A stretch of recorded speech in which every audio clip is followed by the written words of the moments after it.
So at this point, the Deni Avdija, is a great basketball player, has officially been pulled out of the hat with a rabbit. I think everybody at this point absolutely knows that Deni is a great NBA basketball player. But one thing a lot of people don't know about Deni at this point is he is actually the NBA's cheapest all-star by a mile.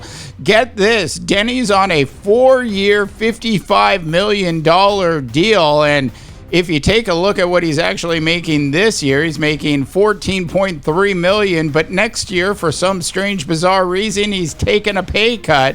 And by the last year of his deal, he'll be making under $12 million. I guess the real question is, what the hell was his agent actually thinking? Now, we all know at this point the Deni Avdija story, the story that begins with him playing on historically one of the worst basketball teams in the NBA. I like to call it the NBA's version of Siberia. That's where all basketball players tend to go to die, which is, of course, the Washington Wizards. Now, after being drafted in 9th by the Washington Wizards, it is pretty interesting to see what happened with Deni as soon as he was traded away from the Wizards to the Portland Trailblazers. What we've seen out of Deni since he became a member of the Portland Trailblazers is nothing short of spectacular. And quite frankly, I have to say this to all of you, Deni is actually one of my top 5 players in the NBA right now today. Currently, Deni is averaging 25.5 points per game, 7.2 rebounds, and 6.7 assists, and he's doing all of that for a discounted rate of just $14.3 million a year. Once again, how do you feel about Deni being the NBA's cheapest all-star at this point? So now when we talk about Deni and where he's come from and how he's actually pulling this off at this point, it's pretty safe to say that one of the great things about Deni is the scouting report, which of course came out and said Deni is a high field player, point forward upside, but the shot is a question, lacks top-tier lateral quickness, which can make him vulnerable against faster, more athletic guards. That's one of the scouting reports before he was actually drafted 9th by the Washington Wizards. Now, if you go all the way back to that draft class, he was originally projected to go 4th. That didn't happen. I guess a lot of people between 4 and 9 read what I just read to you.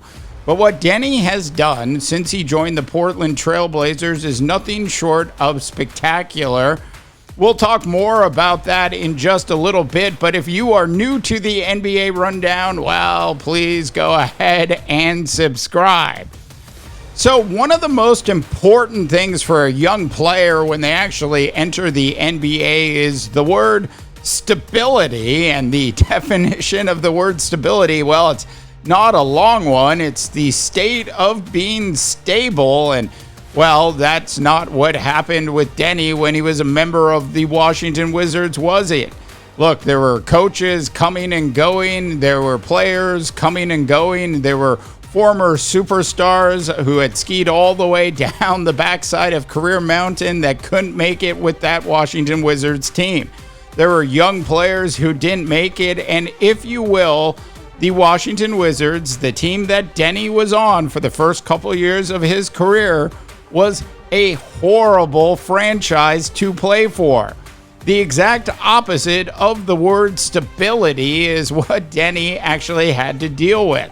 Now shift to the Portland Trailblazers, which of course over the past 12 months hasn't necessarily been the most stable situation in the world, with their head coach getting essentially canned for, if you will, gambling. But all of that aside, Deni has been nothing short of spectacular with this basketball team, averaging 25.5 points per game, 7.2 rebounds, and 6.7 assists, all of that on a $14.3 million salary tag for this particular season. It is, if you will, the ultimate State Farm discount double check, I guess, in terms of what Deni is actually getting paid. So a few weeks ago, Deni was interviewed and he said the following: I doubted myself, but I kept working on it and kept being patient and knew my opportunity to shine would come. I think when we think about the NBA and we think about the NBA All-Star selection process, at some point I looked up and Deni was ahead of Kevin Durant and LeBron James during the fan voting. Clearly, the fans recognized what was actually happening in Portland. Now, can you just imagine what it would be like if Deni had actually played for the Los Angeles Lakers or maybe the New York Knicks? In other words, if he had played for a franchise that has significant clout around the world, just how big of a superstar do you think Deni would be? A guy that's a 25, 7, and 6 player in the NBA, and over the past year is actually averaging 9 more points per game. Look, when we talk about the NBA and we talk about Deni, we have to consider where he came from. We have to take a look at the stats from his first couple seasons in the NBA. So during his rookie season, Deni actually averaged 6.3 points per game. During his sophomore season, he averaged 8.4. During his junior year in the National Basketball Association, he got it all the way up to 9.2.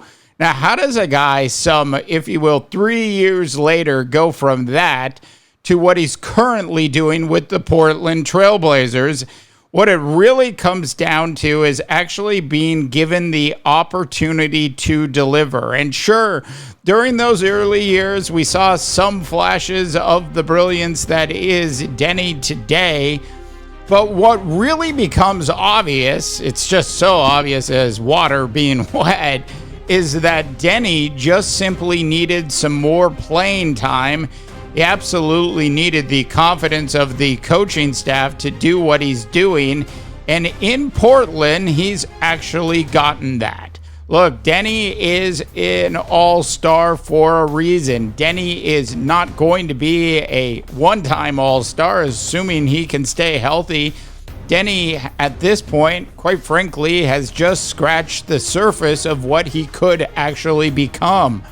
And the area and the direction I'm actually heading with that is simply to say that if Deni actually just improves 10% year over year for the next 3 years, you will be talking about Deni as an MVP candidate. All right, love to get your thoughts and opinions on this year's NBA All-Star player, who, by the way, is the cheapest NBA All-Star player by a mile. I want to know what you think, North America. Go ahead and drop in your comments.